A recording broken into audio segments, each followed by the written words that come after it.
tropical music and what he meant to a style of singing and a flavor of the deal. Nadie estaba preparado para lo que ocurrió aquella mañana. Las pantallas de todo Miami explotaron con imágenes prohibidas, íntimas y completamente devastadoras que mostraban a la esposa de John Cicada junto al hombre menos pensado, su mejor amigo, el aliado de toda una vida. En cuestión de minutos, el ídolo latino quedó expuesto, humillado y convertido en el epicentro de un escándalo feroz que sacudió a todo el mundo hispano. ¿Cómo empezó realmente esta caída brutal? ¿Qué señales ignoró John antes de que su vida se hiciera pedazos? Comenta 1 si quieres conocer toda la verdad. Aquella explosión mediática que sacudió la vida de John Cicada no nació de la nada. Para entender el desastre había que retroceder semanas atrás, al instante exacto en que la primera grieta apareció sin que él lo supiera.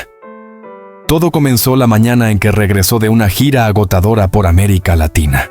Habían sido días intensos de conciertos, entrevistas y vuelos interminables, pero lo único que lo sostenía era la ilusión de volver a casa, de reencontrarse con María Isabel y recuperar la calidez del hogar.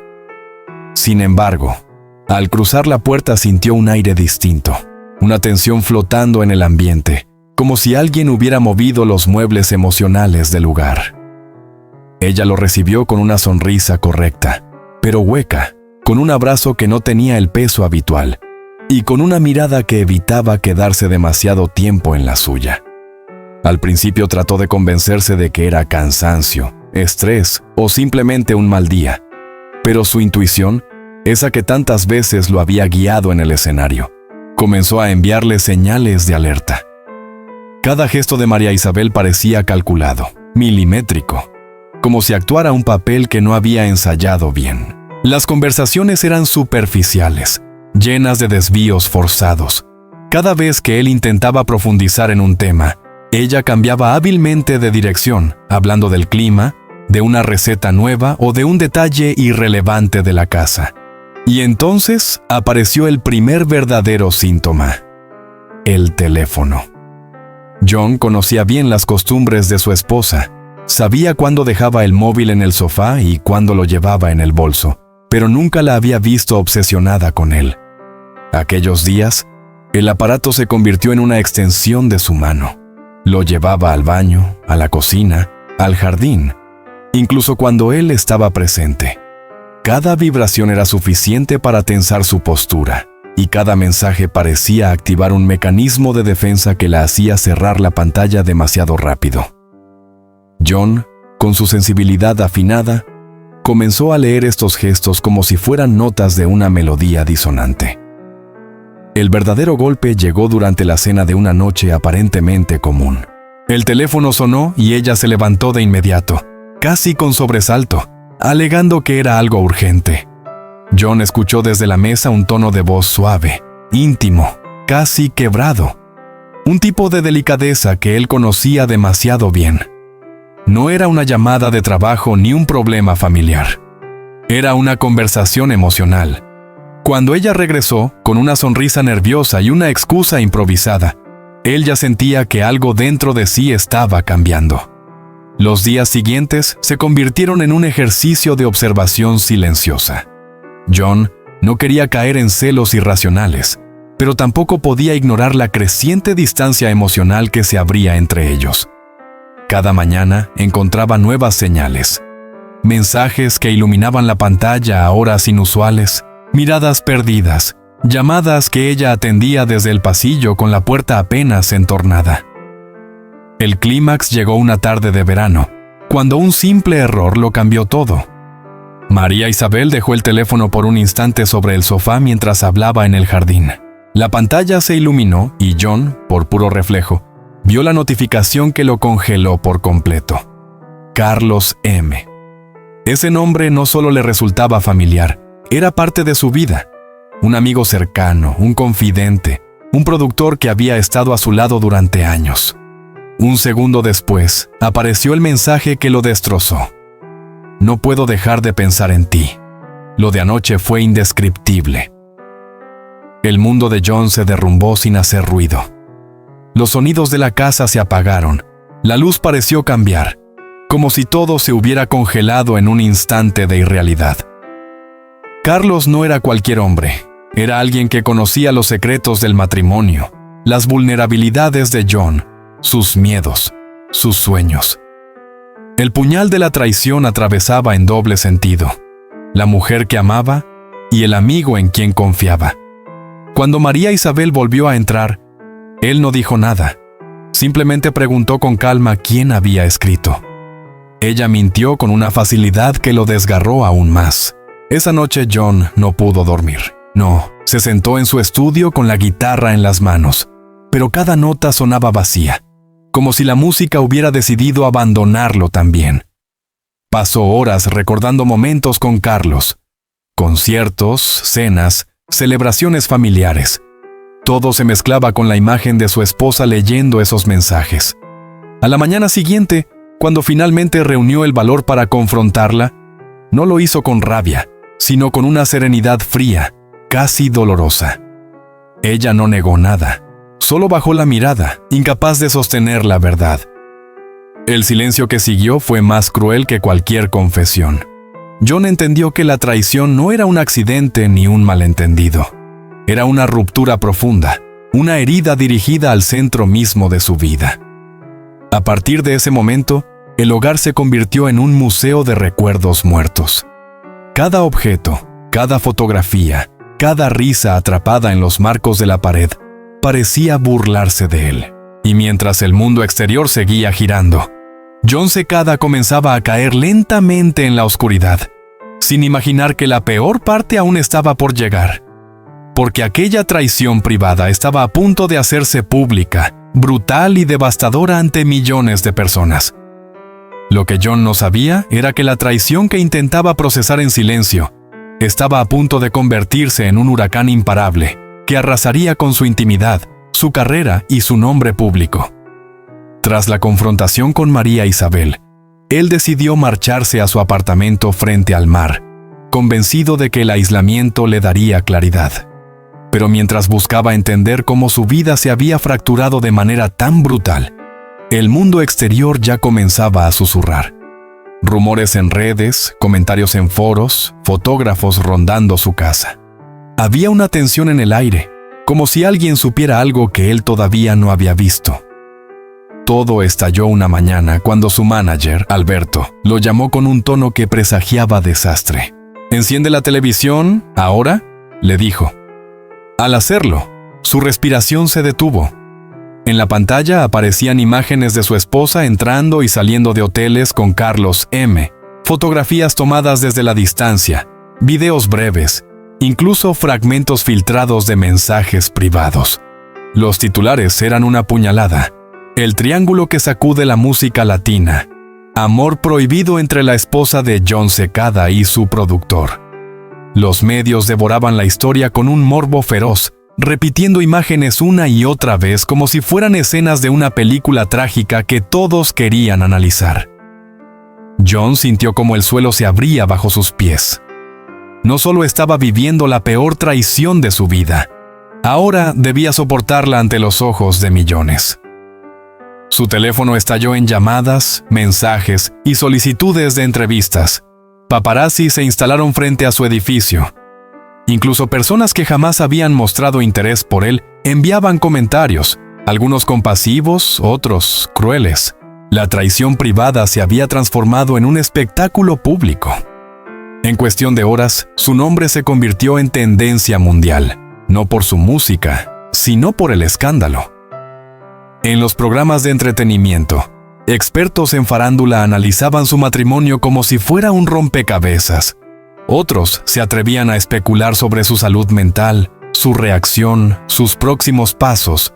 Pero nadie sabía que mientras todos hablaban de él, John estaba solo, sentado frente al televisor, incapaz de moverse, con la sensación de que su corazón había sido arrancado del pecho. Lo que más le dolía no era la infidelidad en sí, sino la humillación pública, la invasión a su vida, la exposición cruel de su dolor más íntimo. Durante días se negó a salir, comía apenas, dormía poco. Los periodistas acampaban en la entrada del edificio, esperando captar alguna imagen de su rostro devastado. Él intentó guardar silencio, convencido de que quizá las aguas se calmarían. Pero cada hora surgían nuevas filtraciones, nuevas fotos, nuevos titulares. Su vida privada se había convertido en una novela sin su permiso. Lo que antes había sido su refugio, su música, ni siquiera podía ayudarlo. Al intentar cantar, la voz se le quebraba. Al intentar componer, las palabras lo herían. Sin embargo, lo peor aún estaba por llegar. La presión mediática, el agotamiento emocional y la tormenta mental que se avecinaba lo empujarían hacia un abismo interno del que solo podría salir si encontraba una forma de reconstruirse desde cero. Aquí comenzaba no solo la caída pública de un artista, sino el inicio del periodo más oscuro de su existencia. El colapso mediático no solo destruyó la imagen pública de John, también empezó a erosionar silenciosamente su estabilidad emocional. Las semanas posteriores al escándalo fueron una especie de limbo agonizante. Cada día despertaba con la esperanza de que la tormenta hubiera disminuido, pero al encender el móvil siempre encontraba titulares nuevos, teorías absurdas, comentarios hirientes y fotos tomadas sin permiso. Las calles que antes recorría con tranquilidad ahora estaban llenas de cámaras y cada paso que daba se convertía en un disparo fotográfico destinado a alimentar programas de farándula. John se sentía observado por todos, como si su dolor fuera un espectáculo gratuito. La presión lo empujó a un aislamiento casi total. Cerraba las cortinas, ignoraba llamadas y pasaba horas sentado frente al mar, sin saber exactamente qué buscar en el horizonte. Su guitarra, que durante toda su vida había sido refugio, permanecía apoyada en la esquina del apartamento, muda, como si también hubiera decidido alejarse para no herirlo más. En entrevistas antiguas, él siempre había dicho que la música era su brújula, pero ahora ni siquiera podía tararear una melodía sin que la emoción lo desbordara. El cansancio acumulado, el estrés, la exposición cruel y la traición de las dos personas que más había querido comenzaron a generar un agotamiento profundo. No era una caída repentina, sino un desgaste silencioso que lo volvía cada vez más vulnerable. En ciertos momentos, John sentía que su mente estaba saturada, bloqueada, como si el ruido externo hubiera invadido su interior. Fue entonces cuando su equipo más cercano decidió intervenir.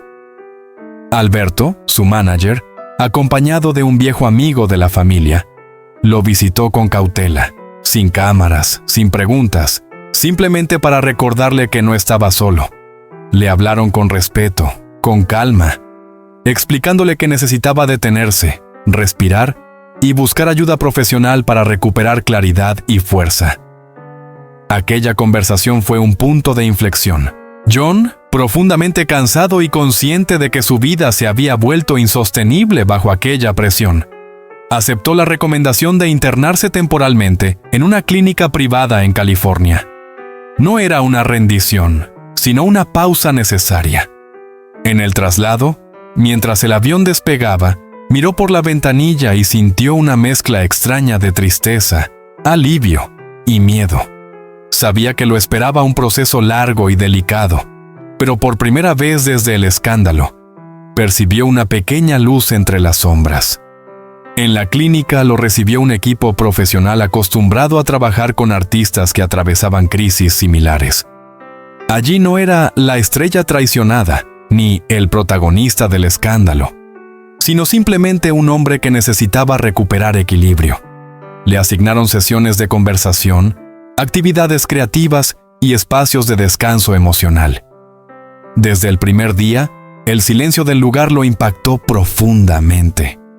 No había cámaras, no había rumores, no había juicios, solo calma. Y en ese ambiente protegido, John comenzó a reencontrarse consigo mismo. Descubrió que debajo del dolor seguía existiendo una sensibilidad intacta, una parte de su identidad que no había sido destruida por el escándalo. Poco a poco, sin presión alguna, volvió a acercarse a la música, no para grabar un nuevo álbum ni para satisfacer expectativas externas, sino para explorar su interior desde un lugar más honesto y humano. Aquella etapa no marcó el final de su sufrimiento, pero sí fue el inicio de su reconstrucción. Porque mientras el mundo seguía hablando de él, sin conocer la historia completa, John comenzaba a descubrir que incluso después de las tormentas más violentas, siempre existe un camino hacia la calma. El proceso de sanación en la clínica no fue inmediato ni lineal, pero poco a poco John empezó a recuperar partes de sí mismo que creía perdidas para siempre. Al principio, solo observaba a los demás artistas que compartían el mismo espacio. Algunos luchaban contra el agotamiento emocional, otros contra la presión del éxito, pero todos tenían algo en común. Buscaban una segunda oportunidad para volver a sentirse en paz. Ese ambiente honesto, libre de máscaras, lo hizo reflexionar sobre cuánto tiempo llevaba viviendo para los demás en vez de escucharse a sí mismo. En una de las sesiones, una terapeuta especializada en creatividad le propuso escribir sin pensar en melodías, sin buscar perfección, solo palabras sueltas, emociones crudas. John aceptó con cautela y se sorprendió al descubrir que, al plasmar su dolor en papel, comenzaba a aliviarse. Escribir se convirtió en una puerta hacia adentro, un espacio seguro donde podía reconocer sus heridas sin sentirse juzgado.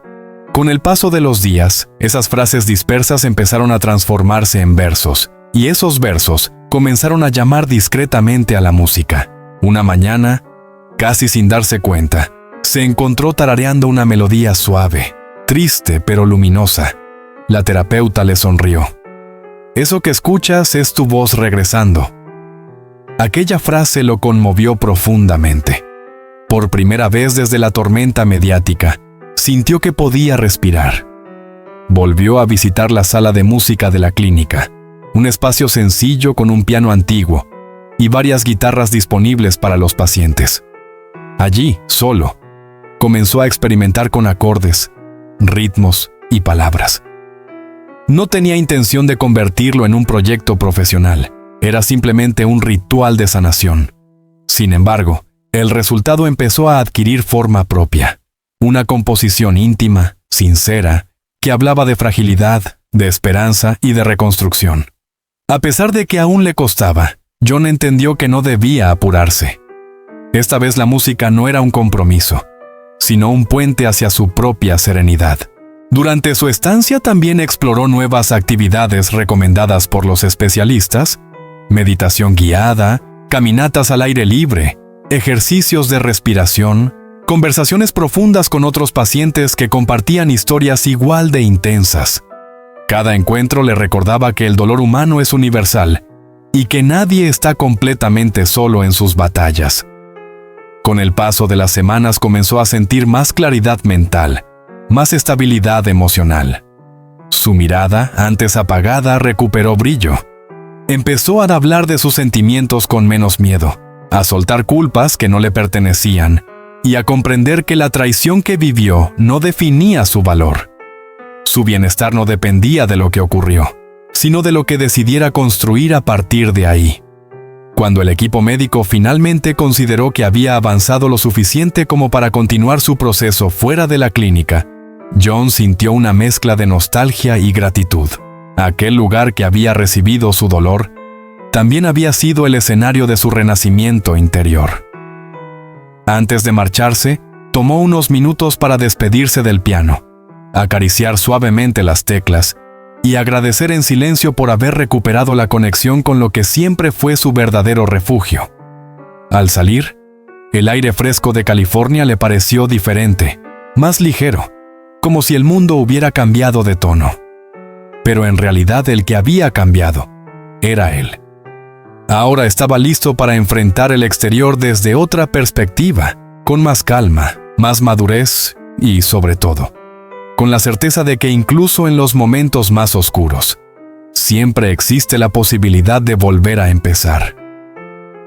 Al dejar la clínica, John regresó a Miami con una mirada más serena, pero también consciente de que el mundo exterior seguía observándolo. Sin embargo, esta vez ya no sentía el peso insoportable del escándalo.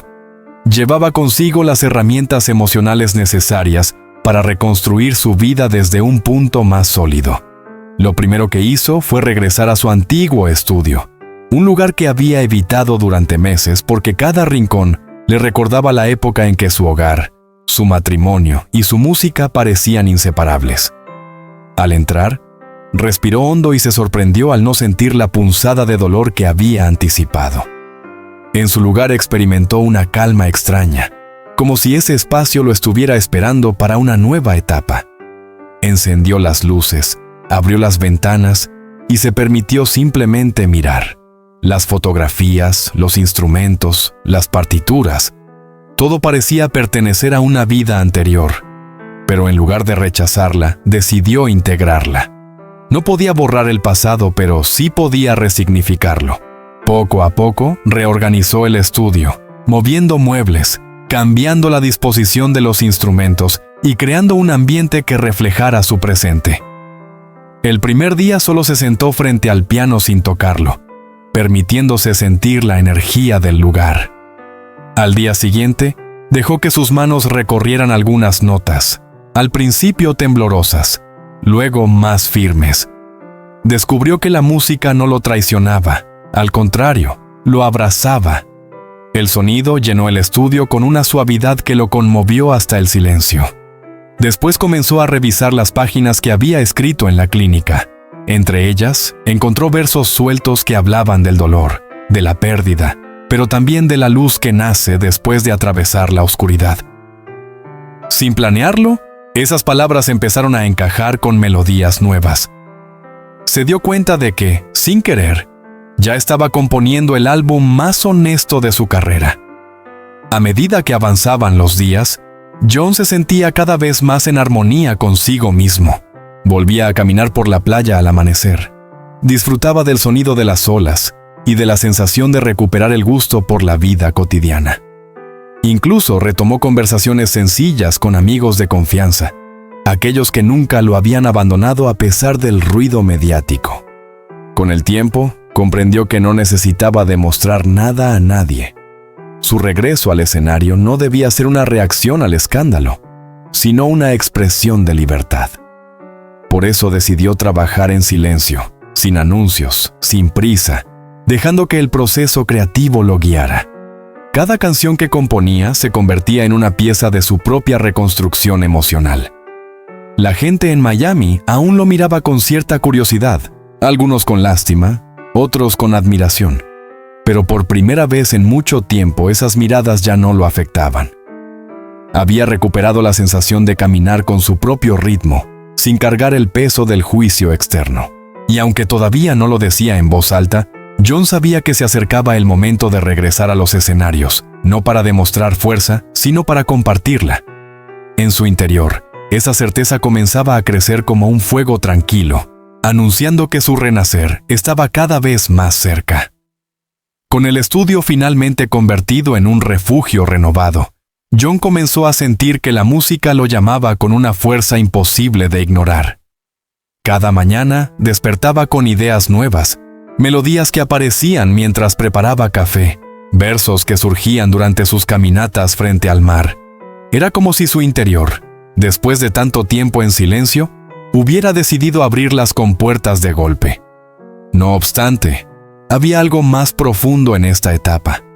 Ya no componía desde la necesidad de crear un éxito, sino desde la necesidad de expresarse.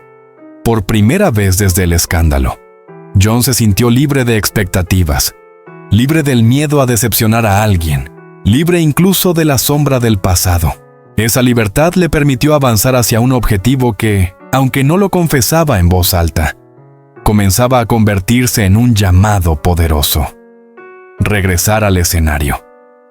Cuando compartió la idea con su manager, Alberto, este lo miró con una mezcla de sorpresa y alegría contenida. Sabía que el regreso sería observado por todos, amigos, fans, medios, críticos, pero también sabía que John no daría ese paso si no estuviera emocionalmente preparado. Durante las semanas siguientes, organizaron ensayos privados en un pequeño teatro de Miami. El primer día que John subió al escenario vacío, Con solo unas pocas luces encendidas, sintió un estremecimiento recorrerle el cuerpo. El lugar estaba en silencio absoluto, y sin embargo, aquel silencio se sentía cálido, acogedor, completamente distinto al silencio doloroso que vivió durante los días más oscuros. Colocó las manos sobre el micrófono y respiró profundamente. La primera nota que cantó salió temblorosa, casi frágil, pero a medida que avanzaba en la melodía, su voz comenzó a recuperar firmeza, profundidad, esa identidad única que lo había acompañado toda la vida. Alberto lo observaba desde la última fila, conmovido. No era simplemente un artista volviendo a cantar, era un ser humano reconciliándose con su esencia. John sabía que la primera presentación pública sería un punto de inflexión, una especie de ritual para dejar atrás todo lo que había vivido. Aunque tenía miedo, también sentía una emoción intensa, una especie de gratitud silenciosa por haber llegado hasta allí. A medida que los ensayos continuaban, su energía cambiaba. Caminaba más erguido, sonreía con más naturalidad, se permitía bromear con los técnicos, incluso improvisaba momentos musicales que hacían reír a todos. Estaba recuperando no solo su voz, sino también la alegría de compartirla. Finalmente, una noche mientras revisaba una de las nuevas canciones, John entendió que su regreso no sería solo un concierto, sino un mensaje. No buscaba compasión ni dramatismo. Quería transmitir fortaleza, autenticidad, la capacidad de levantarse después de haber sido derribado. Y en ese instante supo que, aunque el público todavía lo recordara por el escándalo, él estaba listo para mostrarles otra historia. La de un hombre que eligió seguir adelante, paso a paso, nota a nota, hasta reencontrarse con la mejor versión de sí mismo. La historia de John no es solo la caída de un artista, sino el viaje profundo de un ser humano que tuvo que reconstruirse pieza por pieza, después de una tormenta que habría destruido a cualquiera. Detrás de cada canción, detrás de cada paso que dio hacia su recuperación, hay un hombre que eligió levantarse cuando todo parecía perdido.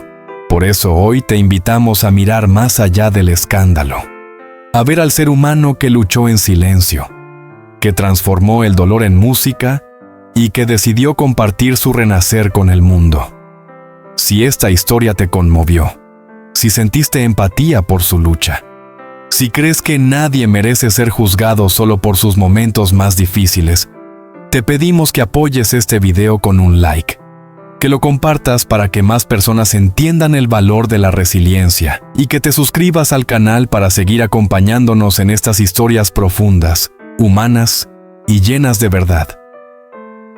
Cada gesto tuyo nos ayuda a seguir contando relatos que tocan el corazón y recuerdan que, incluso en la oscuridad, siempre existe un camino hacia la luz. Gracias por estar aquí y por darle amor a quienes, como John, todavía creen en la fuerza de volver a empezar.